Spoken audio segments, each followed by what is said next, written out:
Nos consultórios psicoterapêuticos em todo o mundo, o perigo que pode aparecer nos sonhos é revisitado num lugar seguro. O psiquiatra e psicanalista austríaco Ernest Hartmann, 1934 a 2013, foi um dos primeiros a defender a noção de que os sonhos funcionam em si mesmos como psicoterapia, permitindo que o sonhador integre pensamentos que normalmente estão dissociados na vigília, fazendo conexões em um lugar seguro. Entretanto, em inúmeras culturas o momento do sonho não é nada seguro. É apenas depois de dormir, nas rodas de conversa matinal, sobre redes e com largos bocejos que essa segurança pode ser alcançada, num espaço em que é possível falar e ouvir, narrar e renarrar até ressignificar, assim na taba como no divã. Depois de décadas sobre crítica implacável, a psicanálise começa a experimentar o resgate de alguns de seus mais importantes pressupostos. Assim, como outros métodos chancelados pela ciência para atenuar memórias traumáticas, o método psicanalítico de livre associação em ambiente seguro e relaxado promove rememoração amena do trauma, algo de grande valor terapêutico para reduzir o estresse e lidar com suas consequências. O tratamento do transtorno do estresse pós-traumático atualmente abrange vários tipos de psicoterapia, entre as quais diversas técnicas de relaxamento, meditação, habituação ao relato traumático, reinterpretação cognitiva em contexto não ameaçador, estimulação sensorial repetitiva e administração de drogas, todas voltadas para enfraquecer a memória traumática após sua reativação voluntária. Mesmo no caso de pacientes psicóticos, é mais eficaz associar o tratamento farmacológico à psicoterapia do que depender exclusivamente das drogas. Isso ocorre porque os pacientes adquirem conhecimento sobre a própria doença, o que permite cultivar a crítica das alucinações e delírios que os acometem. Com o treino, o paciente consegue atenuar ou até mesmo bloquear o impacto das perturbações mais intrusivas, como a escuta de vozes. O diálogo entre paciente e terapeuta, que na visão da medicina hegemônica é tecnicamente apenas um placebo, aumenta a eficácia de tratamentos em princípio distantes do campo simbólico, como a estimulação elétrica leve para tratar lombalgia crônica. Todo paciente sabe a diferença entre um médico com ou sem empatia, ainda que explicitamente rejeitada ou desconhecida por tantos médicos clínicos. A tríade psicanalítica de livre associação de pensamentos, interpretação de palavras ditas e transferência de afetos entre paciente e terapeuta se imiscui nos tratamentos pela necessidade humana de compreensão e acolhimento. Jung utilizou a metáfora da cirurgia para se referir à psicoterapia, talvez porque a tomada de consciência de conteúdos reprimidos, quando bem-sucedida, parece fechar e cauterizar feridas psíquicas. Mas assim, como uma cirurgia de bisturi e gaze, a psicoterapia pode ser bem ou mal realizada. No segundo caso, frequentemente assomam cicatrizes causadas pelo tratamento em si. Além disso, memórias de forte teor emocional simplesmente não se apagam. Para ficar nas analogias entre ramos distantes da medicina, melhor seria dizer que a psicanálise é um tipo de fisioterapia das emoções, de massagem das memórias, de tomada de consciência dos pensamentos e do corpo, dos limites e dos desejos, capaz de rearrumar as memórias e desinflamar a mente. Ou então, para fazer uma metáfora ainda mais suave, a cura pela palavra é como um desembaraçar de cabelos que desfaz os nós. As bases moleculares para esses poéticos efeitos terapêuticos, a rigor ainda desconhecidas, podem ter começado a ser desvendadas com a descoberta da reconsolidação de memórias. O processo pelo qual memórias já adquiridas e consolidadas podem ser posteriormente alteradas ao ser relembradas. O experimento clássico dessa linha de pesquisa foi realizado durante o pós-doutoramento do neurobiólogo egípcio-canadense Karim Nader no laboratório do neurobiólogo norte-americano Joseph Ledouche, na Universidade de Nova York. Durante o inverno de 1999, Nader tomou conhecimento de que alguns estudos dos anos 1960 sugeriam a possibilidade de modificar memórias através de sua reativação seguida de algum tipo de manipulação. Ledouche foi implacável. Não perca seu tempo, isso nunca vai funcionar.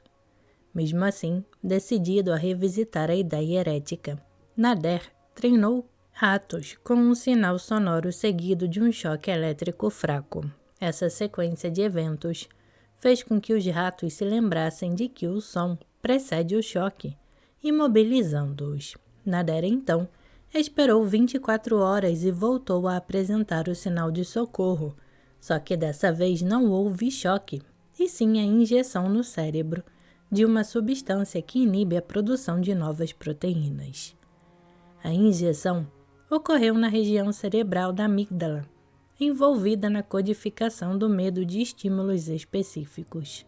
Quando os ratos foram testados um dia depois, ou mesmo 2 semanas depois, já não ficavam imóveis ao escutar o som, haviam esquecido a sua relação com o choque.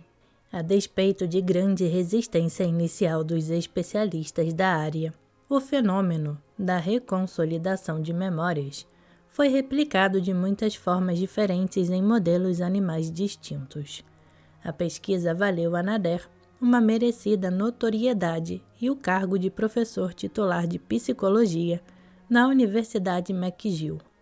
Hoje sabemos que as memórias não são consolidadas de uma única vez, logo após serem adquiridas. Ao contrário, elas se tornam novamente maleáveis toda vez que são relembradas, recuperadas, reativadas.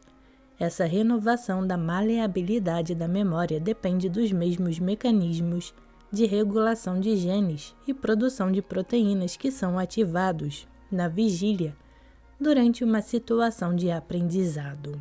A cada vez que uma memória é relembrada, ela é parcialmente reconstruída. Mesmo memórias sólidas e antigas que passaram pelo teste do tempo e são consideradas estáveis, podem sofrer edições de conteúdo e emoções associadas. Nas palavras de Mark Solms, o propósito de aprender não é manter registros, mas gerar previsões. Previsões bem-sucedidas permanecem implícitas, apenas erros de previsão, surpresas, atraem a consciência. Era isso que Freud tinha em mente quando declarou que a consciência surge no lugar de um traço de memória. O objetivo da reconsolidação e da psicoterapia é melhorar as previsões sobre como atender às nossas necessidades no mundo, na medida em que revisitam e modificam experiências já vividas. Os sonhos podem ser vistos como oportunidades, especialmente potentes para reconsolidar memórias. Mas isso ainda soa pouco para dar conta do grandioso impacto que um sonho pode causar na mente do sonhador. Ainda há um longo caminho a ser percorrido até compreendermos de que forma os fenômenos moleculares e celulares deflagrados pelo sono se relacionam com o sonho como experiência psicologicamente transformadora, de grande relevância para o processo de individuação do eu. Esse caminho passa pelo resgate ativo de memórias do inconsciente, pela conscientização dos próprios instintos e pulsões, sobretudo os que colidem com as normas sociais, e pela melhor percepção do chiaroscuro que somos sempre, mas do qual quase nunca nos damos conta. Os símbolos oníricos não devem ser interpretados como isso ou aquilo, e sim como isso e aquilo, dada a mais franca multiplicidade de sentidos possível, derivados das tantas associações fonéticas e semânticas, inclusive polissêmias intra- e interlinguísticas. Codificadas nesse amplo espaço linguístico, as relações compartilhadas de ideias e afetos permitem a construção de uma experiência autobiográfica que combina a educação formal e informal na gênese de pessoas únicas, perspectivas originais, sujeitos de fato, verdadeiros pontos de vista. O espaço mental não é infinito, apenas vastíssimo. Quando os povos védicos acreditaram que Vishnu sonha o universo em realidade, legaram uma metáfora poderosa do que fazemos quando sonhamos, imaginamos, planejamos e realizamos. Sonhar sem intencionalidade é necessidade e circunstância humana, mas sonhar com intencionalidade é uma opção radical de vida. Opção que pode ser vivida de muitas formas diferentes dependendo do objetivo do sonhador, desde a mais elevada busca de propósito, através da devoção mística, investigação científica e imersão na infinitude até as emoções fortes de um esporte radical interior. Penetrar a inefável luz em busca do saber, seja em sono REM intenso, girando sem parar num ritual sufi, ou sob efeito das secreções psicodélicas do sapo bufo alvarius, é um caminho para buscar no interior da mente algum estado que esclareça, inspire, emocione, transforme ou cure. Os métodos para obter tais estados de transe onírico podem envolver jejuns, privação de sono, provações físicas ou simplesmente adormecer. Isso não é absolutamente privilégio de xamãs indígenas, iogues asiáticos ou hippies californianos. Para ficar num exemplo familiar, nas religiões neopentecostais que se disseminam pelo Brasil e diversos outros países, experiências de transe místico são altamente valorizadas. Na Rádio FM, programas da Igreja Universal do Reino de Deus pregonizam vigílias, propósitos, doações e humilhações a fim de atingir o êxtase com o Espírito Santo. Não é à toa que essas igrejas crescem tanto, pois prometem um transe real e poderoso aos que trabalham e sofrem na dura realidade de todo dia. Anunciada por sacerdotes de todo o globo, a promessa de estado alterado de consciência se apresenta em muitos sabores, compreendendo todas as deusas e deuses, todas as entidades, todas as drogas enteógenas, todas as ondas. A despeito de sua enorme variedade, todos esses estados mentais são caracterizados por uma mesma verdade. Evocam o que não é para permitir a fuga do que é. O sonho acontece no alinhamento da realidade para imaginar o que poderia ser. No espaço confessional, diante de um observador discreto, ou na intimidade da conversa com Deus, ajoelhado na beirada da cama, o fiel tenta fugir de sua realidade opressiva e almeja um contato luminoso que dê sentido à vida. Na iminência da fome, no subártico canadense, os sonhadores do povo do castor relatam entrar em transe onírico para descobrir onde se encontra a caça. Na floresta amazônica, caçadores jívaros propiciam o sucesso de sua jornada bebendo ayahuasca. Se a vigília é o tempo presente, ao transe onírico pertencem o futuro e o passado. Tudo o que não foi ou que ainda pode ser, o horizonte de futuros possíveis, o mundo dos contrafactuais. Apesar dos importantes avanços da ciência onírica, ainda há muito por descobrir sobre a natureza do sonho e seu papel no comportamento humano. Mesmo questões extremamente básicas sobre o fenômeno permanecem enigmas de recente resolução ou ainda abertos. Até poucos anos atrás, alguns dos mais importantes pesquisadores da área de sono e memória acreditavam que o relato de um sonho não reflete uma vivência do próprio sono, mas apenas uma rápida elaboração realizada pelo cérebro já desperto, imediatamente após o final do sono. Esse argumento foi originalmente formulado pelo médico francês Louis Alfred Maury, 1817 a 92, em contraposição às ideias defendidas por seu contemporâneo, o Marquês d'Hervey de Saint-Denis. Em 1956, o filósofo norte-americano Norman Malcolm, 1911 a 90, retomou o tema com base na incongruência lógica de referir-se a um estado de consciência não consciente. Para Malcolm, o sonho seria um engano linguístico, um fenômeno mental sem existência presente, sobre o qual sabemos algo apenas por causa de um relato feito na vigília. Em vez de considerar que o relato onírico é uma evidência da existência pretérita do sonho, seria mais parcimonioso considerar que se trata de um fenômeno da própria vigília. 20 anos depois, um outro filósofo norte-americano, Daniel Dennett, atualmente na Universidade Tufts, reativou o argumento: se o sonho é um evento que só conhecemos a posteriori, como descartar a possibilidade de que ele de fato não represente uma experiência subjetiva?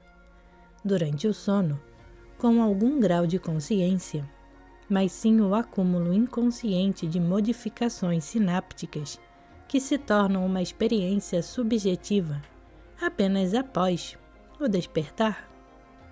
Dennett considerou ser impossível refutar a noção de que a formação do sonho se dá exclusivamente após o despertar. Nem mesmo a simultaneidade entre sonho e sono, manifestada durante o sonho lúcido, foi aceita como evidência, pois a verificação objetiva da existência do sonho lúcido também se apoia em relatos subjetivos de sonhos já havidos, ecoando a concepção freudiana centenária de que o sonho só pode ser conhecido pelo relato verbal do próprio sonhador. Dennett liderou o ceticismo onírico, mas empedernido, aquele que se recusa a aceitar a própria existência do sonho. Entretanto, métodos revolucionários para decodificar imagens mentais colocaram essa opinião em xeque. Na última década, as equipes dos pesquisadores norte-americanos Jack Gallant, da Universidade da Califórnia, em Berkeley, e Tom Mitchell, da Universidade Carnegie Mellon, inventaram algoritmos e procedimentos experimentais capazes de revelar pelo imageamento da atividade cerebral por ressonância magnética funcional o que uma pessoa secretamente enxerga ou pensa.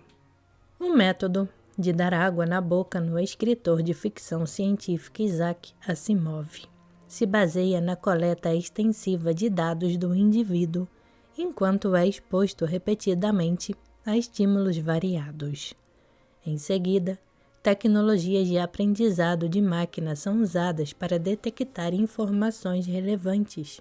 A vasta biblioteca de padrões de atividade cerebral, pareados com estímulos correspondentes, é assim usada para prever novos estímulos, com base na atividade neural concomitante. O método tem resultado em descobertas assombrosas, como a demonstração de que as representações semânticas de diferentes categorias de objetos apresentados visualmente, pessoas, animais, carros, edifícios, ferramentas, se encontram mapeadas de forma distribuída por todo o córtex cerebral. Isso significa que os conceitos estão mapeados no cérebro, como as nacionalidades no mundo globalizado. Em todos os países, há pessoas das principais nações. Mais do que sobrepostas, as representações de distintas categorias de objetos parecem ser adjacentes.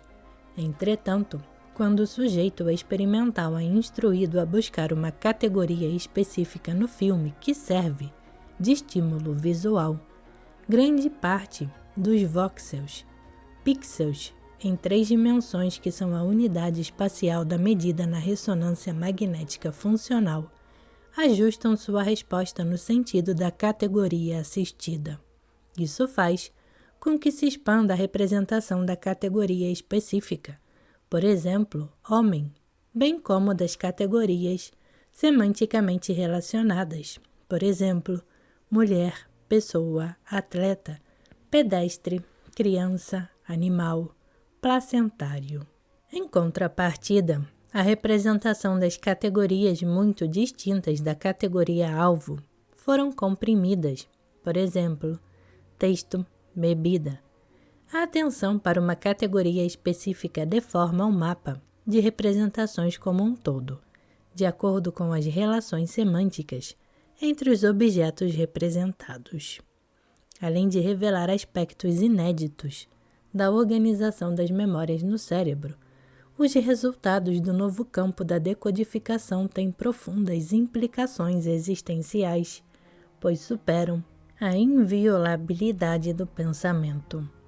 Ainda que, de forma incipiente, já é possível ler a mente de uma pessoa através da tecnologia, e essa abordagem vai além. A primeira aplicação aos sonhos dos métodos de decodificação foi publicada em 2013 na revista Science. A equipe, liderada pelo neurocientista japonês Yukiyasu Kamitani, conseguiu decodificar categorias de conteúdo mental durante o estado inicial do sono, N1, sono hipnagógico, bastante semelhante ao sono REM em termos eletrofisiológicos.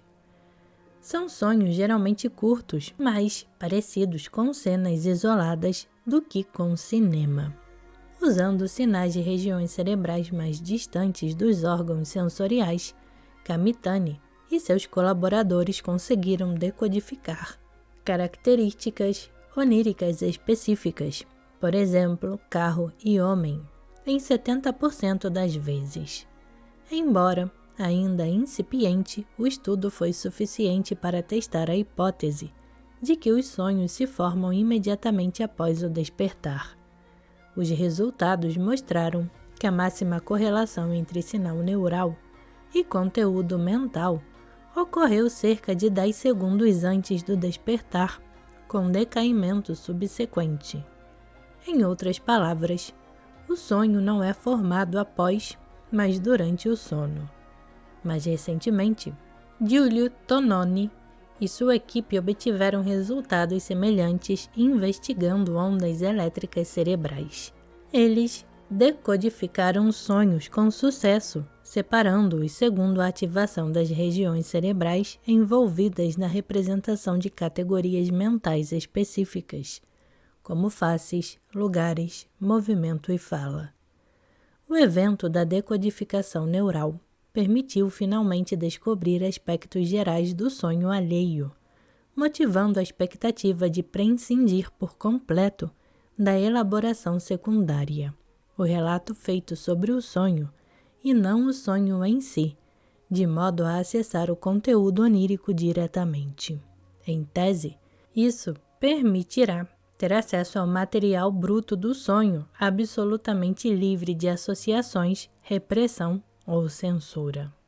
A decodificação da sequência específica de imagens experimentada durante o sonho parece revelar um objeto científico efetivamente novo para a ciência, talvez comparável ao avanço obtido pelos primeiros químicos a isolar substâncias puras. Os avanços da neurociência soam como o começo do fim para a suposta inconfiabilidade que sempre marcou o relato onírico, fonte do justificado ceticismo, quanto aos sonhos autocomplacentes de Júlio César, Constantino, Frederico, Kekulé e tantos outros. No futuro, será cada vez mais difícil justificar golpes de Estado com versões religiosas, ambiguidades políticas e originalidade duvidosa, pela simples alusão conveniente a um sonho. Aproxima-se talvez uma era de transparência onírica, mas é preciso ter paciência, pois todo esse avanço é muito recente. Ainda se discute se as pioneiras decodificações de sonhos de fato abrem caminho para compreendermos o fenômeno de forma objetiva. Convém não esquecer que o próprio método exige do sonhador que relate seu sonho, gerando uma elaboração secundária que servirá de amostra para a avaliação dos resultados do imageamento cerebral. Além disso, a decodificação requer a construção de um vasto banco de imagens visuais e respectivas respostas cerebrais, com etiquetagem verbal de cada estímulo, feita por pesquisadores e não por máquinas. É necessário apresentar uma grande quantidade desses pares imagem-resposta a uma rede computacional para torná-la capaz de reconhecer e classificar padrões especificamente relacionados a conceitos. Se o experimento todo parece um tanto circular, é porque de fato o é, o que deve dar aos filósofos o que ruminar por várias décadas ainda. Que sorrisos dariam Freud e Jung se tivessem vivido para conhecer tais fatos e ideias. Que expressão de assombro veríamos nas faces de uma sacerdotisa acádia ou de um xamã siberiano se pudessem observar com seus próprios olhos um sonho revelado por ressonância magnética funcional. Seus olhos certamente brilhariam e então talvez suas pálpebras se fechassem para sonhar um sonho louco. A nova ciência da mente lança as bases para uma nova psiquiatria, voltada para o futuro, mas conectada ao passado, mas bem equipada farmacologicamente e muito mais atenta à introspecção e à preparação do ambiente terapêutico.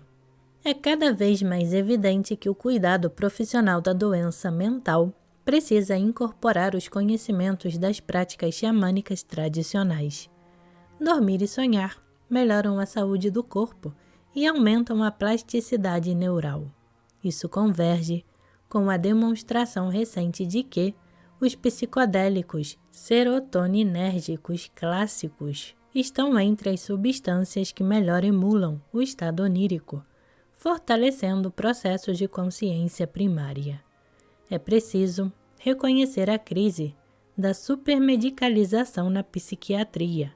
Apesar de serem corriqueiramente indicados para tratamento diário, sustentado por meses, anos e décadas, os antidepressivos encontrados nas farmácias apresentam efeitos positivos bem modestos, pouco acima dos obtidos com placebo e com eficácia comprovada apenas nos 2 primeiros meses do tratamento. Em face dos preocupantes efeitos colaterais desses fármacos, que incluem o risco de depressão crônica refratária a tratamento, a psiquiatria tradicional se aliou aos interesses da indústria farmacêutica e lavou as mãos. Esse quadro decepcionante contrasta, por exemplo, com os efeitos da psilocibina, principal composto psicoativo do cogumelo Psilocybe cubensis, que reduz a depressão e a ansiedade por vários meses, quando administrada em 2 doses durante sessões de psicoterapia. Pacientes deprimidos refratários a outros medicamentos mostraram um aumento da sensação de aproximação com a natureza e um decréscimo na externalização de visões políticas autoritárias, com melhoria significativa no reconhecimento de emoções alheias. É importante notar que a qualidade da experiência psicodélica, se deliciosa ou assustadora, e também sua quantidade, se avassaladora ou sutil, determinam os resultados de longo prazo, o percurso da viagem determina o porto de chegada. Quando o sofrimento psíquico está relacionado a traumas do passado, gerando, por exemplo, a síndrome do estresse pós-traumático, a melhor solução clínica parece ser a psicoterapia auxiliada por MDMA. Esse é o princípio ativo do êxtase, que provoca intensa liberação de serotonina, produzida pelo próprio cérebro quando não contaminado por outras substâncias. O efeito psicológico de uma dose adequada de MDMA, com as pessoas certas, no local certo, com a luz correta e a música idem, é extremamente agradável, uma sensação de fim da ansiedade de amor intenso pelas pessoas, uma felicidade imensa de ser gente que se revela principalmente pelo tato. Esse estado de graça chega a durar várias horas e pode persistir sutilmente por vários dias após a ingestão da substância.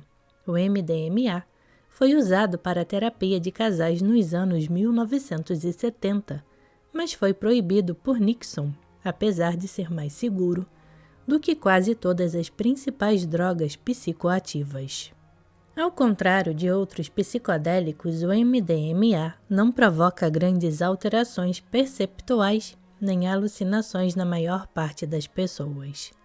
Quando administrado a pacientes traumatizados, como é o caso dos milhares de veteranos norte-americanos das guerras do Afeganistão, Iraque e Vietnã, o MDMA apresentou resultados positivos impressionantes.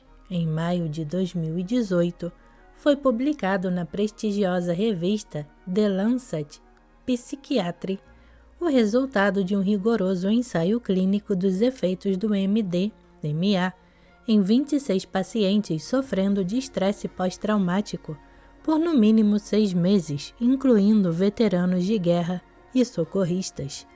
O estudo randomizado, duplo cego e com a avaliação de dose e resposta foi conduzido por uma equipe liderada pelo casal de psiquiatras norte-americanos Michael e Ann Mitoeffer e pelo doutor em políticas públicas Rick Dublin, fundador e diretor executivo da Associação Multidisciplinar de Estudos Psicodélicos, MAPS, uma das principais organizações promotoras da legalização e regulamentação do uso medicinal de psicodélicos. Os resultados mostraram que 2 sessões de tratamento com MDMA e psicoterapia foram suficientes para reduzir significativamente os sintomas do estresse pós-traumático, mesmo quando medidos 1 ano após o tratamento. Definitivamente a ajuda está a caminho. Embora a psilocibina, o MDMA e outras moléculas puras estejam bem perto de ser aceitos pela psiquiatria tradicional, talvez o mais eficaz dos antidepressivos psicodélicos venha a ser, um dia, a complexa beberagem amazônica chamada ayahuasca. Estudos preliminares mostraram que esse chá tradicional reduz a depressão de modo rápido e duradouro, começando 40 minutos depois da ingestão e podendo chegar a 15 dias após uma única dose. Um rigoroso experimento, randomizado e controlado por placebo, com 35 pacientes internados e monitorados por vários dias através da EEG, ressonância magnética funcional e diversos testes psicológicos, confirmou recentemente o grande efeito antidepressivo da ayahuasca. Não é nada trivial realizar um ensaio clínico com psicodélicos dentro de um hospital público brasileiro e com pacientes de baixa renda. Por um lado, é preciso lidar com impactos simbólicos negativos da proximidade com o sofrimento humano, que pode levar a qualidade da experiência psicodélica para o lado das emoções negativas. Por outro lado, os efeitos experimentais podem ser mascarados por um surpreendente efeito placebo, com significativa melhora dos sintomas depressivos, pelo simples fato de o paciente se sentir bem cuidado em ambientes mais salubres do que sua casa. Para coordenar essa pesquisa, o neurocientista Draulio de Araújo, do Instituto do Cérebro da Universidade Federal do Rio Grande do Norte, precisou montar uma verdadeira força-tarefa de talentos e habilidades específicas. A equipe multidisciplinar que realizou o estudo incluiu desde Fernanda Palhano, neurocientista e autora principal do trabalho, até os médicos Sérgio Mota Rolim e João Paulo Maia, responsáveis pela polissonografia e triagem psiquiátrica. Os resultados justificaram todo o esforço, pois o efeito antidepressivo de uma única dose de ayahuasca, já presente minutos após a ingestão, se sustenta por no mínimo 7 dias, o que não ocorre com o efeito placebo, confirmando a importância do contexto de uso e da condução psicoterapêutica da experiência. Os pesquisadores verificaram que quanto mais intensa a experiência psicodélica, mais forte é o efeito antidepressivo. Efeitos tão rápidos e duradouros não poderiam existir se não houvesse a mobilização de mecanismos moleculares e celulares capazes de transformar mudanças sinápticas de curto prazo em mudanças morfológicas de longo prazo. As primeiras demonstrações do enorme potencial plástico dos psicodélicos datam de 2016, impulsionada pela bióloga sérvia Vanja Dakic e liderada pelo neurobiólogo brasileiro Stevens Rein, da Universidade Federal do Rio de Janeiro, e do Instituto DOR, uma equipe da qual Araújo e eu participamos. Demonstrou que a harmonia contida na ayahuasca e o 5-mel-TMT, encontrado na secreção do sapo de Sonora, aumentam os níveis de proteínas relacionadas à sinaptogênese e neurogênese em culturas de neurônios humanos. Um outro estudo conduzido pelo neurobiólogo brasileiro Richardson Leão e pelo doutorando Rafael Lima mostrou que uma dose única de 5-mel-DMT estimula a proliferação celular e a sobrevivência neuronal no hipocampo de camundongos. Um grupo de pesquisa totalmente independente, coordenado pelo químico norte-americano David Olson, da Universidade da Califórnia em Davis, demonstrou fenômenos semelhantes tanto in vitro quanto in vivo, após tratamento com LSD ou NNT-MT. Isso significa que a ingestão de psicodélicos escancara as portas da plasticidade neural, permitindo a transformação de uma experiência subjetiva de algumas horas numa cura psíquica, capaz de persistir por meses e anos. Esses dados se tornam ainda mais interessantes se considerarmos o uso dos psicodélicos clássicos e da maconha para tratar o abuso de substâncias mais perigosas, como álcool, tabaco, crack e cocaína. Diante das novas descobertas científicas que embasam o uso benigno dos psicodélicos, é preciso considerar que o uso só é verdadeiramente seguro quando alguns cuidados importantes são observados. Assim como os esportes radicais, a psiconáutica, navegação da própria mente através dos psicodélicos, propicia experiências profundamente transformadoras e emocionantes, capazes de dar novo sentido à vida, se forem praticadas de modo adequado por pessoas bem preparadas. A viagem psicodélica exige tanta técnica, sabedoria e precaução quanto voar de parapente entre as nuvens ou mergulhar nas profundezas do mar. Tal como nos esportes radicais, deve ser totalmente evitada a iniciação de novatos sem a supervisão de guias qualificados. Tal como nos esportes radicais, integrantes de grupos de risco específicos devem se abster da psicodélia. Tal como naqueles esportes, o contexto de uso determina em grande medida o percurso da viagem, natural ou farmacologicamente induzido, o sonho cada vez mais se apresenta como terapia para cérebros adoecidos pelo excesso de estresse ou abuso de quaisquer substâncias.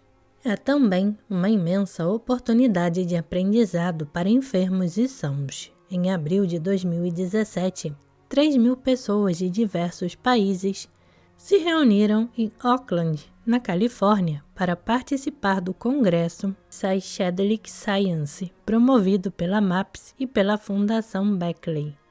Em contraste com edições anteriores de eventos semelhantes, em que hippies vestidos como personagens de J.R.R. Tolkien disputavam espaço com alguns pesquisadores e seus estudantes, saltava aos olhos a grande presença de cientistas, alguns deles de renome, além de jornalistas, documentaristas, fundações e empresas interessadas em financiar pesquisas sobre o uso medicinal de psicodélicos.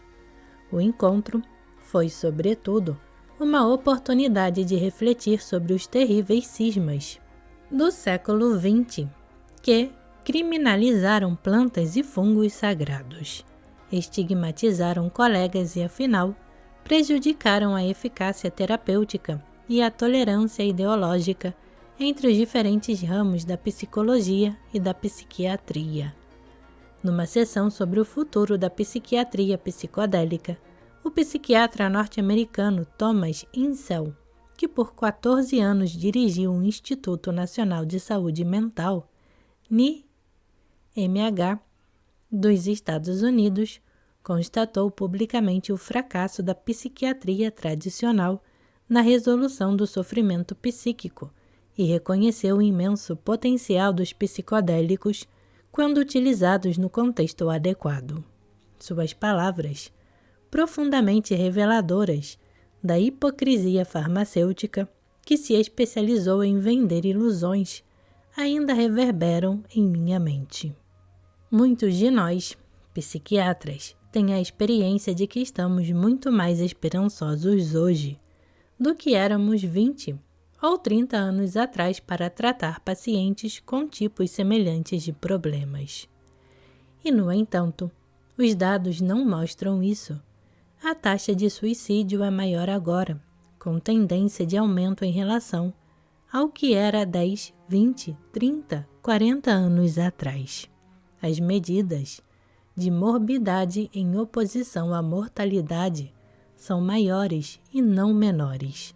Então, por critérios de saúde pública, não estamos indo muito bem. Precisamos acordar para a ideia de que a complexidade vai exigir uma abordagem de rede, uma abordagem abrangente. Estou realmente impressionado com a abordagem aqui. As pessoas não falam simplesmente em administrar psicodélicos. Elas falam sobre psicoterapia assistida por psicodélicos. Você sabe, eu nunca ouvi ninguém falar sobre psicoterapia assistida por antidepressivos. Acho que é uma abordagem realmente nova para realmente fazer uma mudança na vida de alguém. Mas como você consegue tramitar isso através de um canal regulatório? O que o FDA diria sobre isso? Ou o MA? Quer dizer que eles nem abordam psicoterapia isoladamente. Seria mesmo uma abordagem diferente, realmente nova? Está mais para inovação milenarmente antiga, um resgate, sobretudo, uma reinvenção de conhecimentos ancestrais sobre a enorme importância do contexto de uso dos psicodélicos para determinar seus efeitos. Será que a falta de curiosidade do sistema de saúde internacional em investigar a fundo as propriedades benignas dos psicodélicos tem a ver com a baixa lucratividade de tratamentos baseados em muito contato humano e poucos remédios, em comparação com o modelo muito mais lucrativo de pouco contato humano e muitos remédios? O nascimento da nova psiquiatria coincide também com o resgate de suas origens históricas. Com a perspectiva do tempo, Freud e Jung cada vez mais se firmam como verdadeiros pioneiros da etologia humana, honoráveis cumpridores da profecia feita por Konrad Lorenz, logo após o fim da Segunda Guerra Mundial. Por mais que fosse difícil aceitar suas teorias, seria impossível ignorar suas descobertas. É instrutivo listar aquelas já verificadas pela ciência. Não apenas id, ego e superego corresponde a processos cerebrais distintos, como essa concepção tripartite da mente inspirou a concepção original da inteligência artificial. A psicoterapia pela palavra, introspectiva e reflexiva, é clinicamente eficaz e imprescindível na maior parte dos casos. Os sonhos não se reduzem ao sono e refletem traços de memórias adquiridas na vigília. Memórias podem ser suprimidas. Sem a atividade de circuitos dopaminérgicos envolvidos no desejo, não existe sonho. Relatos de sonho são particularmente informativos do estado psiquiátrico do paciente. A sexualidade começa na infância e pode persistir por toda a vida. Traumas podem marcar indelevelmente o comportamento futuro, inclusive da prole. Somos uma mistura de impulsos de vida e morte, repletos de emoções e desejos contraditórios. Por isso mesmo, o que mais importa não é tanto o que se pensa, mas o que se faz. Sonhos emergem do inconsciente de modo a descrever situações presentes e possíveis alternativas futuras, podendo também expressar padrões coletivos de pensamento. Ao longo da vida, atravessamos fases características da relação com o próprio corpo, com as pessoas mais próximas e com os objetos do mundo, marcadas por estágios sucessivos de descoberta, desenvolvimento, amadurecimento e senescência das representações mentais. Narrar, sem inibições, ajuda a navegar a trajetória de frustrações e a mitigar a dor, não apenas através das inúmeras psicoterapias de autoconhecimento, mas crescentemente, explosivamente, pelo uso febril de Facebook, Instagram, Twitter, blogs, vlogs e todo um novo universo de formas de contar histórias. Inflama-se e gira cada vez mais rápido a catraca cultural que iniciamos em torno da fogueira, nossa fábrica desgovernada de narrativas. Freud e Jung criaram as bases de toda essa compreensão. Em suas obras surpreendentemente coesas, jogaram luz nos recessos de nosso próprio comportamento, pelo exercício magistral da indução, dedução e abdução. Sua inclusão no panteão dos grandes cientistas da humanidade não exige apenas compreender e valorizar seu legado, mas também defendê-los de diversas acusações a eles imputadas com maior ou menor justificativa, muitas delas de cunho moral. Se Freud e Jung forem medidos com a mesma régua aplicada a outros gênios da humanidade, sua defesa fica fácil, pois excluir todos os outros seria simplesmente desastroso. Por luxúria e comportamento obsceno, perderíamos Mozart e Caravaggio. Por prejudicar inimigos e gostar de dinheiro, adeus Isaac Newton. Por misticismo, daríamos adeus a Johannes Kepler e Hans Berger. Por mudar de ideia e fazer ajustes teóricos, nada de Albert Einstein ou Stephen Hawking. Por apologia do uso de drogas, ficaríamos sem Aldous Huxley e Carl Sagan. É preciso separar as descobertas científicas das condutas imperfeitas dos descobridores inerentes à condição humana. Se Freud e Jung não foram titãs da ciência da mente, quem terá sido?